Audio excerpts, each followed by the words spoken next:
Former President Donald Trump met with Italian Prime Minister Giorgia Meloni earlier today, and trade was high on the agenda. Trump, never one to shy away from bold pronouncements, expressed confidence in striking what he called a fair deal between the US and Europe, a prospect that has eluded negotiators for years.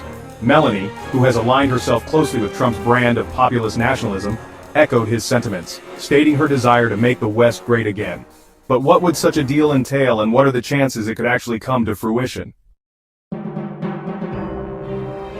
The war of words between Ukraine and Russia has escalated to include a surprising target, a US diplomat. Ukrainian President Volodymyr Zelensky publicly accused US envoy Steve Witkoff of promoting what he called Russian narratives regarding a potential peace settlement. This comes after Witkoff suggested that any agreement to end the conflict would likely hinge on the future status of 5 contested regions in eastern Ukraine. Zelensky vehemently rejected this notion, insisting that Ukraine would not cede any territory to Russia. Tragedy struck the Florida State University campus earlier today as gunfire erupted, leaving 2 people dead and 6 others injured. Adding another layer of heartbreak to this senseless act of violence, authorities have identified the suspect as Phoenix Eichner, the son of a Leon County deputy. Details surrounding the shooting remain scarce, but police confirmed that Eichner was also shot during the incident and is currently hospitalized.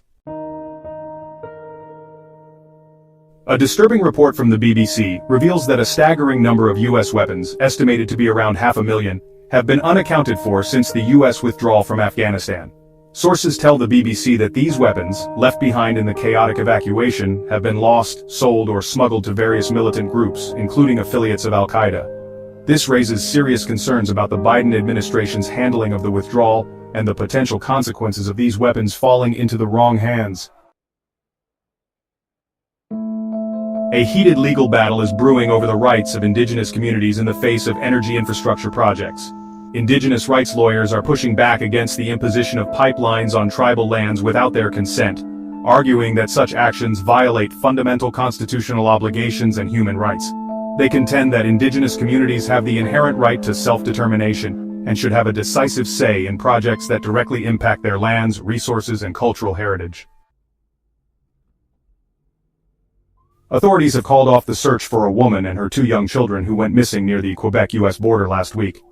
Despite extensive efforts including aerial searches and ground patrols, no trace of the family has been found.